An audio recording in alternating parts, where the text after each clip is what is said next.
Okay, this video is to announce my new book. It's called Prevent and Reverse Diabetes. There's a picture on the cover by Perugino. It is Christ handing the keys to St. Peter, the keys to heaven for the Catholic Church, the first pope, a real pope, not the modern fake scumbag. All right, so anyways, this book right here, the name of the book is called Prevent and Reverse Diabetes by me. Just came out a couple days ago. Cover painting, I just shared that with you.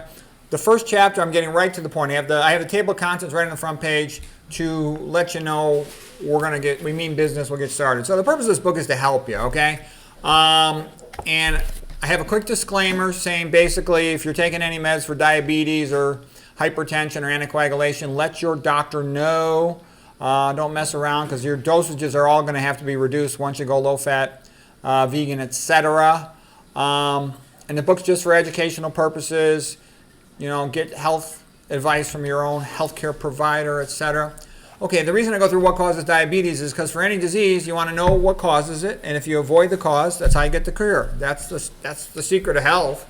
It's a dietary disease. You can't cure it with a pill. Okay, and I'll tell you a little bit something funny about this book.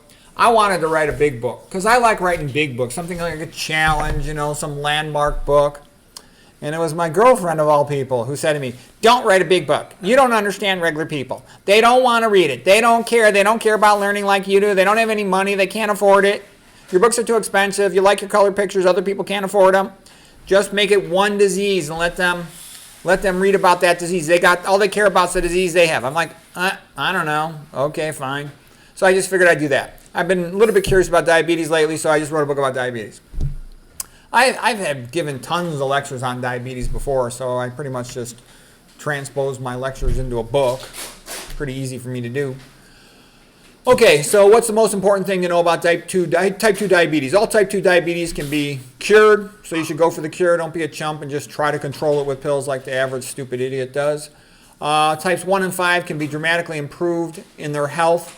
Just by learning how to avoid, high-fat diets, the toxins, you can minimize insulin resistance. That's what you want to do. What are the 3 types of diabetes? Type 1 is autoimmune diabetes, like from dairy products. Type 1.5 is mostly autoimmune. It's at least partly autoimmune, and it'll come on in adulthood. Sometimes it's called LADA, latent autoimmune diabetes of adults. Okay, I got lots of footnotes in this book, so anybody who wants to give me any grief, they can read the footnotes. Type 2 diabetes, most common by far. It's mostly due to eating too much fat. And Roy Taylor, MD, Banting Award winner in 2018, likes to say everybody's got their own personal fat threshold.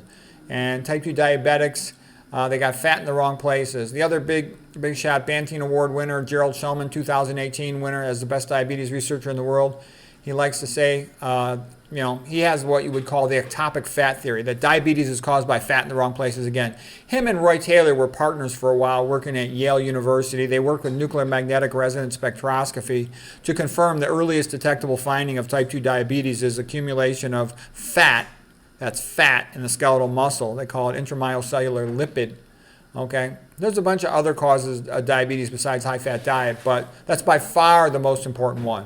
So, you've heard there's some really good lectures on the internet about how high-fat diet causes diabetes. Dr. McDougall has a great lecture, goes through all the papers. The guy, Bobby Bitterow from Mastering Diabetes, real bright guy, he goes through all the papers showing how high-fat diets cause diabetes. Good job, okay? His former partner, still friends, the Mastering Diabetes guy, Cyrus Kumbata, he did research on diabetes. And what do they feed to an animal to give it diabetes? High-fat diet, okay? So anyways, dietary fat, there's tons of papers to that effect, especially saturated fat. It's the most important cause of insulin resistance.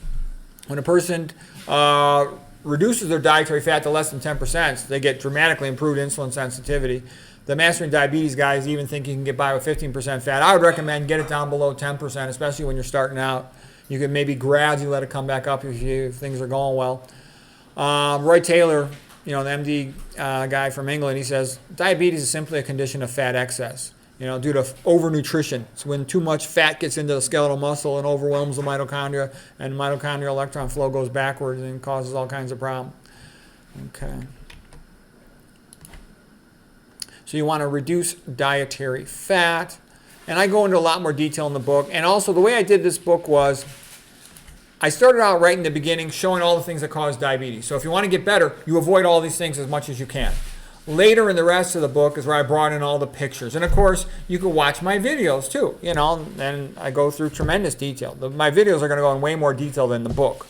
But the purpose of this book is so, you got your fat friends, diabetics tend to be stupid too, and they can if they can just get through the first chapter, they can cure themselves. The book, I think it cost about $25 to $30, Save your life for $30, so don't give me any crap about it being too expensive. It's got lots of pictures in here too. All the illustrations to understand the diabetes in detail, what causes it, all the mechanisms of the biochemistry of it and all that. So you don't really need to read that unless you're a little more intellectual person. The average person, all they need to do is read the first 10 pages and say, this is what I have to avoid, okay?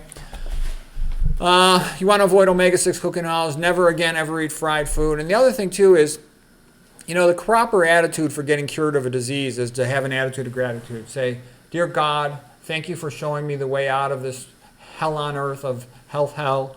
And all I got to do is eat this healthy food, which I would probably be lucky to eat anyways. I'll do it. Thank you for the great deal. That's the proper attitude. The people who whine and bitch and say, oh, I'm going to cut down on meat, I'm going to cut down on oil, they usually don't do so well. It's like an alcoholic saying, I'm only going to drink on the weekends, or a smoker saying, I'll just smoke on the weekends. They don't tend to do well. It's your life. You want to be healthy. This is what you do. And the wonderful news is there's something you could do. You want to do it as fast as you can, because the longer you wait, the more the beta cells of the pancreas, the insulin-producing cells, are being destroyed. So you want to reverse it ASAP before your pancreas is destroyed and gone, and then you're screwed. Then you're an insulin-dependent diabetic. You're no longer curable. Okay, so the fried foods, this is like the work of Tetsuya Yamashima. It destroys pancreatic beta cells. So you don't want to ever eat fried food. Okay, that's the whole toxic aldehyde from lipid peroxidation leading to the calpain-cathepsin theory and all that stuff. Increased intracellular calcium causes release of insulin.